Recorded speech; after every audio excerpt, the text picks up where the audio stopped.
ओम शांति। आज है 20/9/2021। मीठे बाबा के महावाक्य सुनेंगे। मुरली का सार है, मीठे बच्चे, बाप आए हैं तुम्हें ऐसे श्रेष्ठ कर्म सिखलाने जिससे तुम 21 जन्म की बादशाही का वर्षा ले सको, अटल अखंड राज्य के मालिक बन सको।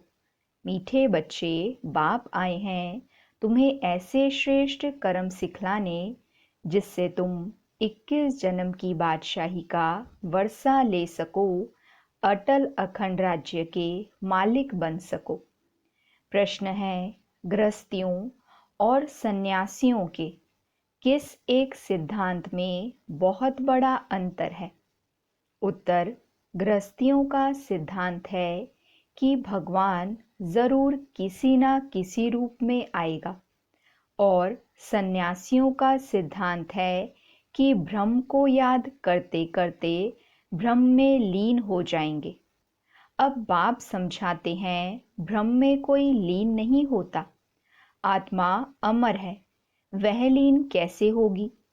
भगवान यदि आएगा तो जरूर टीचर बनकर शिक्षा देगा, प्रेरणा से तो ज्ञान नहीं देगा ना। गीत है, तुम्हें पाके हमने। ओम शांति। मीठे मीठे रूहानी बच्चों ने यह गीत सुना। रूहानी बच्चे ही कहते हैं कि बाबा, बच्चे जानते हैं यह बेहद का बाप बेहद का सुख देने वाला है, अर्थात वह सभी का बाप है। उनको सभी बेहद के बच्चे आत्माएं याद करते हैं, किसी ना किसी प्रकार से याद करते हैं, परंतु उनको पता नहीं है कि हमको उस परमपिता परमात्मा से कोई बादशाही लेनी है। तुम जानते हो, हमको जो बाप सत्युगी विश्व की बादशाही देते हैं वह अटल अखंड अडोल है। वह हमारी बादशाही 21 जन्म कायम रहती है। सारे विश्व पर हमारी राजाई रहती है, जिसको कोई छीन नहीं सकता, लूट नहीं सकता है। हमारी राजाई है अडोल, क्योंकि वहाँ एक ही धर्म होता है, द्वैत है नहीं। वह है अद्वैत राज्य। बच्चे जब गीत सुनते हैं तो अपनी राजाई का नशा बुद्धि में आना चाहिए। ऐसे ऐसे गीत घर में रहने चाहिए जिससे बाप और वर्षे की झट याद आती है। बाप के याद की मस्ती के गीत होने चाहिए।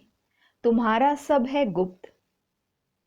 बड़े आदमियों के तो बहुत ठाठ होते हैं, तुमको कोई ठाठ नहीं है।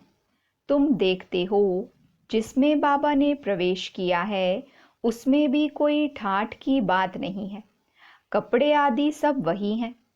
तुम बुद्धि से समझते हो कि बाबा ने इसमें प्रवेश किया है हमको यह राज्य भाग्य देने। यह भी बच्चे जानते हैं कि सारी सृष्टि में इस समय जो भी मनुष्य मात्र हैं, सब देह अभिमान में आकर अनराइटियस काम करते हैं, इसलिए बेसमझ कहा जाता है। सबकी बुद्धि को ताला लगा हुआ है। तुम कितने समझदार विश्व के मालिक थे, अभी माया ने बिल्कुल बेसमझ बना दिया है। जो कोई काम के नहीं रहे हैं, बाप के पास जाने के लिए यज्ञ तप बहुत करते हैं, परंतु मिलता कुछ नहीं। ऐसे ही धक्के खाते रहते हैं। परमात्मा को कोई भी जानते नहीं, सर्वव्यापी कह देते हैं। यह भी कितना रॉन्ग हो जाता है। पिता अक्षर बुद्धि में नहीं आता है, करके कोई कहते भी हैं, वह भी कहने मात्र। अगर परमपिता समझें तो बुद्धि एकदम चमक उठे। बाप स्वर्ग का वर्षा देते हैं, वह है हेवनली गॉडफादर। फिर हम कलयुगी नरक में क्यों पड़े हैं? अब हम मुक्ति, जीवन मुक्ति कैसे पा सकते हैं, यह किसी की बुद्धि में नहीं आता है। अभी तुमको समझ मिली है। बाबा ने हमको यह स्मृति दिलाई है, जब नई दुनिया, नया भारत था तो हमारा राज्य था। एक ही मत, एक ही भाषा, एक ही महाराजा महारानी थे। सतयुग में महाराजा महारानी, त्रेता में राजा रानी कहा जाता है। फिर द्वापर में वाम मार्ग शुरू होता है। फिर हर एक के कर्मों पर मदार है। कर्मों अनुसार एक शरीर छोड़ दूसरा लेते हैं। अभी बाप कहते हैं, मैं तुमको ऐसे कर्म सिखलाता हूँ जो 21 जन्म बादशाही ही पाते रहेंगे। भल वहाँ भी हद का बाप मिलता है, परंतु वहाँ ये ज्ञान नहीं रहता कि यह राजाई का वर्षा बेहद के बाप का दिया हुआ है। फिर द्वापर से रावण राज्य शुरू होता है तो विकारी संबंध हो जाता है। फिर जैसे जैसे कर्म वैसा फल मिलता है। देवता वाम मार्ग में चले जाते हैं। फिर सतयुग का सब खल्लास हो जाता है। फिर कर्मों अनुसार जन्म लेते हैं। भारत में पूज्य राजाएं थे तो पुजारी राजाएं भी थे। सतयुग में राजा रानी और प्रजा सब पूज्य होते हैं। फिर जब द्वापर में भक्ति शुरू होती है तो यथा राजा तथा प्रजा पुजारी बन जाते हैं। बड़े राजा जो सूर्यवंशी थे वही पुजारी बन जाते हैं। फिर वैश्यवंशी बन जाते हैं। अभी तुम वाइसलेस बनते हो। उसकी प्रारब्ध फिर 21 जन्म चलती है। फिर भक्ति मार्ग शुरू होता है। जो जो पूज्य देवी देवता होकर गए हैं उन्हों के मंदिर बनाकर उनकी पूजा करते हैं। यह सिर्फ भारत में ही होता है। यह 84 जन्मों की कहानी जो बाप सुनाते हैं यह भी भारतवासियों के लिए है। और धर्म वाले आते ही बाद में हैं। फिर तो वृद्धि होते होते ढेर के ढेर हो जाते हैं। वैरायटी भिन्न भिन्न देवी देवताओं की रस्म रिवाज थी। वह भारत के गुरुओं की नहीं है। आधा कल बाद रावण राज्य शुरू होने से सारी रस्म रिवाज ही बदल जाती है।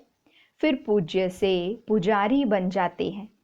पूजा भी पहले अव्यभिचारी एक शिव की करते हैं। उनके मंदिर बनाते हैं। फिर लक्ष्मी नारायण के बनाएंगे। एक ने लक्ष्मी नारायण का मंदिर बनाया तो दूसरा भी बनाएगा। फिर राम सीता के मंदिर बनाने लग पड़ेंगे। फिर कलयुग में देखो गणेश, हनुमान, चंडिका देवी आदि आदि के अनेक देवियों के चित्र बनाते रहते हैं। भक्ति मार्ग के लिए सामग्री भी चाहिए ना। जैसे बीज कितना छोटा होता है, झाड़ कितना बड़ा होता है, वैसे भक्ति का विस्तार हो जाता है। ढेर के ढेर शास्त्र बनाए जाते हैं। अब बाप बच्चों को कहते हैं यह भक्ति मार्ग की सामग्री सब खत्म होनी है। अब मुझ बाप को याद करो। भक्ति का प्रभाव भी बहुत है ना। कितनी खूबसूरत है। नाच तमाशा, गायन कीर्तन आदि कितना खर्चा करते हैं। अभी बाप कहते हैं मुझ बाप और वर्षे को याद करो। आदि सनातन धर्म को याद करो। अनेक प्रकार की भक्ति तुम जन्म जन्मांतर करते आए हो। गृहस्थ धर्म वाले ही भक्ति शुरू करते हैं। सन्यासियों को तो भक्ति नहीं करनी है। यज्ञ तप, दान पुण्य, तीर्थ आदि यह सब गृहस्थियों का काम है, ना कि सन्यासियों का। वह हैं ही निवृत्ति मार्ग वाले। उन्हों के लिए कायदा है घर बार छोड़ जाए जंगल में रहना और ब्रह्म तत्व को याद करना। वह हैं ही तत्व ज्ञानी, ब्रह्म ज्ञानी। तत्व अथवा ब्रह्म को ही ईश्वर कह देते हैं। जैसे भारतवासी असूल में हैं आदि सनातन देवी देवता धर्म के, परंतु हिंदुस्तान में रहते हैं तो अपना धर्म हिंदू समझ लिया है। वैसे सन्यासी भी आत्माओं के रहने के स्थान तत्व को परमात्मा समझ लेते हैं। ब्रह्म व तत्व को ही याद करते हैं। वास्तव में सन्यासी जब सतो प्रधान है तो जंगल में जाकर रहते हैं शांति में। ऐसे नहीं कि उन्हों को भ्रम में जाकर लीन होना है। बाप कहते हैं यह उन्हों का मिथ्या ज्ञान है, लीन कोई हो नहीं सकते। आत्मा तो अविनाशी है ना, वह कैसे लीन हो सकती है। भक्ति मार्ग में कितना माथा कूटते रहते हैं, फिर कहते भगवान कोई ना कोई रूप में कभी आकर मिलेगा। अब कौन राइट। वह कहते ब्रह्म से योग लगाकर भ्रम में लीन हो जाएंगे। ग्रस्त वाले कहते कि भगवान किसी ना किसी रूप में आएगा, पतितों को पावन बनाएगा। ऐसे नहीं कि ऊपर से प्रेरणा द्वारा ही सिखलाएंगे। टीचर घर बैठे प्रेरणा करेगा क्या। प्रेरणा अक्षर है नहीं, प्रेरणा से कोई काम नहीं होता। भल शंकर की प्रेरणा से विनाश कहा जाता है, परंतु है यह ड्रामा की नोंद। उन्हों को यह मूसल आदि बनाने ही हैं, प्रेरणा की बात ही नहीं है।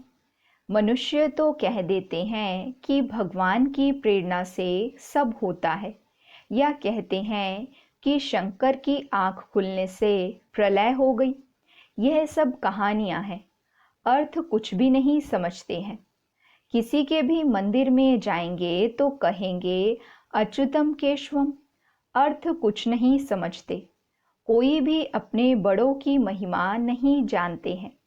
धर्म स्थापक को गुरु कह देते हैं, वास्तव में उनको गुरु कहना रॉन्ग है। क्राइस्ट कोई गुरु थोड़े ही है, वह तो सिर्फ धर्म स्थापन करते हैं। गुरु उनको कहा जाता है जो सद्गति करे, वह तो धर्म स्थापन करने आते हैं। उनके पिछाड़ी उनकी वंशावली आती है। सद्गति तो किसी की करते ही नहीं, तो उनको गुरु कैसे कहेंगे। गुरु तो एक ही है जिसको सर्व का सद्गति दाता कहा जाता है।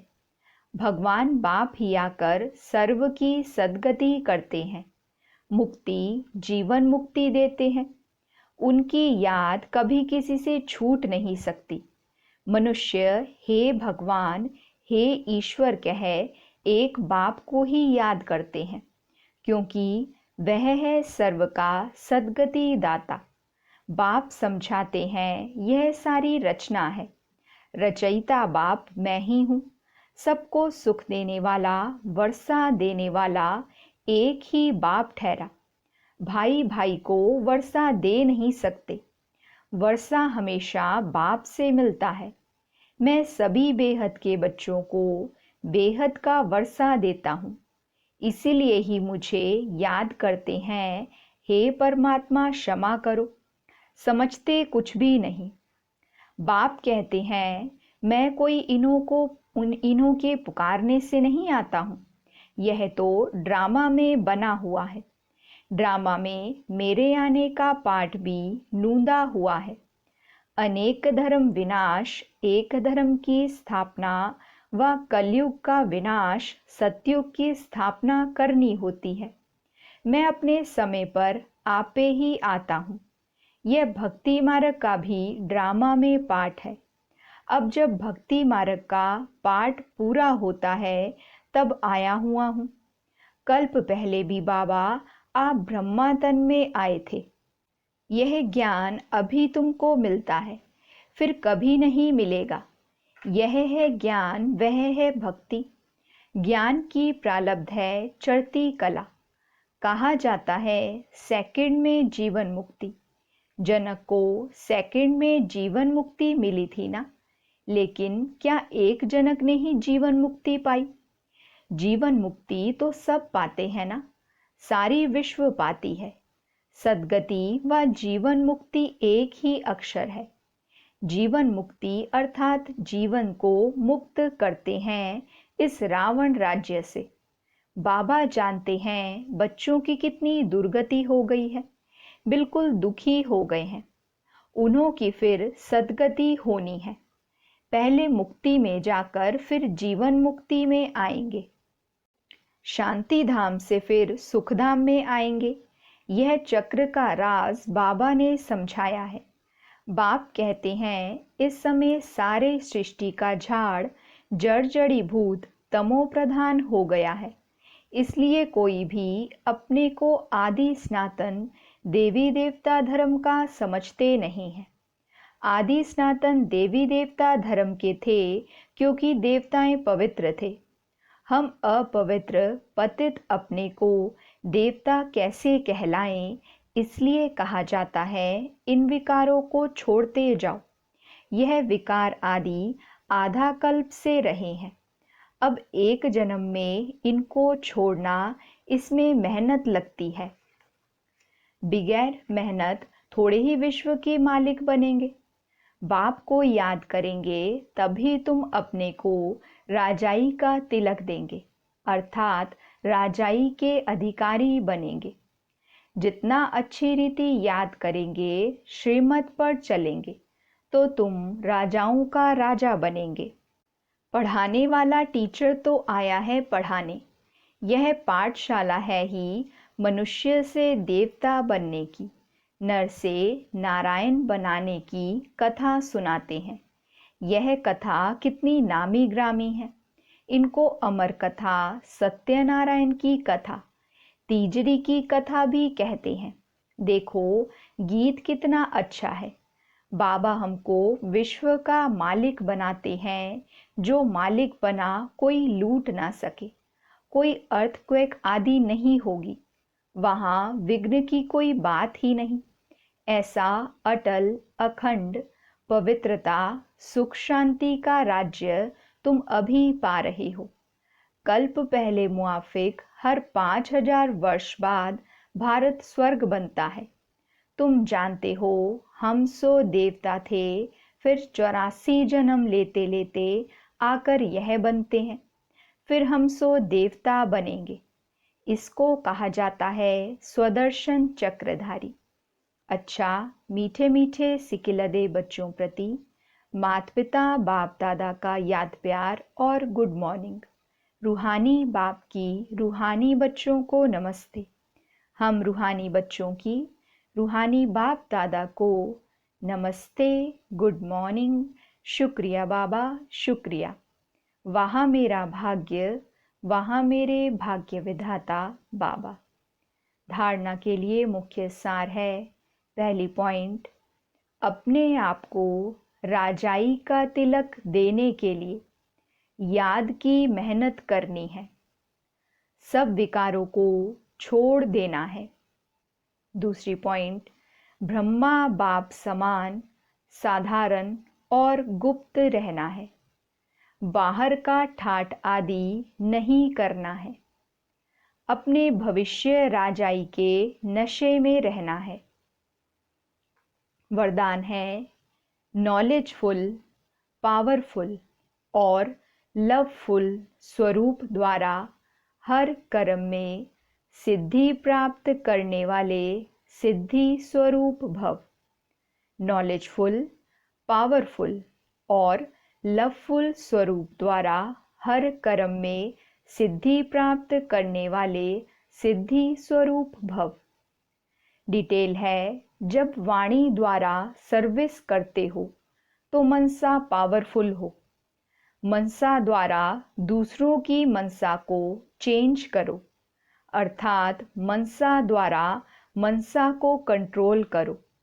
और वाणी द्वारा लाइट माइट देकर नॉलेजफुल बनाओ। और कर्मणा अर्थात संपर्क व अपनी रमणीक एक्टिविटी से उन्हें असली फैमिली का अनुभव कराओ। ऐसे जब तीनों स्वरूप में रहकर हर कर्म करेंगे तो सिद्धि स्वरूप स्वतः बन जाएंगे। स्लोगन है, अपने पास शुद्ध संकल्पों की शक्ति जमा करो तो यह शक्ति सेफ्टी का साधन बन जाएगी। अपने पास शुद्ध संकल्पों की शक्ति जमा करो तो यह शक्ति सेफ्टी का साधन बन जाएगी। अच्छा, ओम शांति।